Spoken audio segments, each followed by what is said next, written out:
manera es por qué se produjo la inmigración.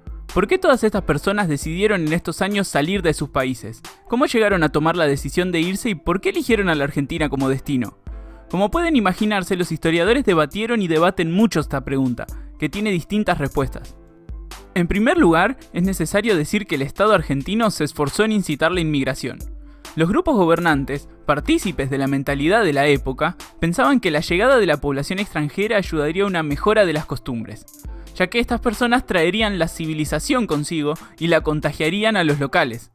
Por eso tomaron medidas concretas. A partir de la Ley de Inmigración de 1876, se beneficiaba con alojamiento temporal, transporte y asistencia para conseguir trabajo a los que aplicaban según la ley. A esto se sumó a fines de la década del 80 y por pocos años la subvención de pasajes. Sin embargo, estas políticas no fueron muy exitosas y no tuvieron un gran peso en los números finales de la inmigración. Muchos no usaban estas ventajas porque eran recibidos e integrados enseguida por los compatriotas de su comunidad. Por otro lado, para los gobernantes, lo ideal hubiese sido que los inmigrantes vinieran del norte de Europa, y por mucho tiempo renegaron del predominio de los países del sur entre los que llegaban al país. En segundo lugar, es necesario hablar de una discusión historiográfica que se debate a la hora de explicar las causas de la inmigración. Existen dos bandos, los pesimistas y los optimistas. Los pesimistas opinan que para que existiera la inmigración, lo que más pesaba en los que iban a viajar eran las malas condiciones de su lugar de origen. En ese sentido, algunos ponen el foco en los problemas económicos de ciertos grupos sociales, y otros se decantan más por el exceso demográfico como causa de la expulsión de inmigrantes. Esta sería una de las causas de que hubiera tantas personas dispuestas a irse, sea donde sea. Los optimistas señalan en cambio que el principal factor que provocó la inmigración fue la situación de prosperidad de los países receptores, es decir, en este caso la Argentina pujante de fines del siglo XIX.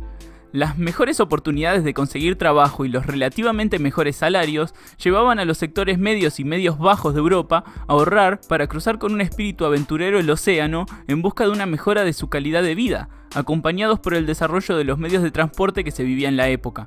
Los sectores más bajos en la mayoría de los casos no lograban irse. Quisiera explicarles antes de terminar un concepto más, tomado también por muchos historiadores, que es clave para entender cómo decidían las personas si emigrarían y a dónde irían a parar. Se trata de las cadenas migratorias. Así se conoce a las relaciones y los lazos que se mantienen entre los que se fueron de un país y sus conocidos, amigos y familiares que se quedaron.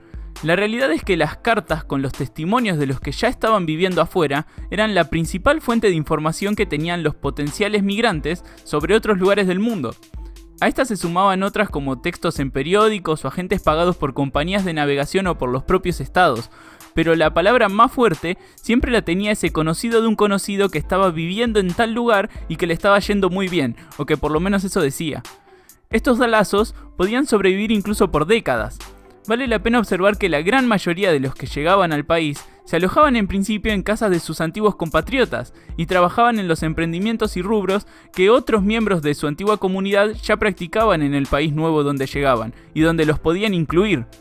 Por todo esto, muchos concuerdan que las cadenas migratorias son la verdadera clave en la decisión de emigrar, ya que por un lado daban la información y por otro lado permitían la asistencia que hacían posible la migración. Como pueden imaginarse, el impacto provocado por esta inmigración fue inmenso. Los idiomas, costumbres e ideas que bajaron de los barcos formaron en Argentina un pluralismo cultural. Hubo momentos de conflicto y de reacciones propios de una sociedad que estaba pasando por un momento de crecimiento y de cambio muy rápidos. Sin embargo, con el paso del tiempo, los inmigrantes y sobre todo sus hijos terminaron integrándose y considerándose a sí mismos como parte de la nación argentina.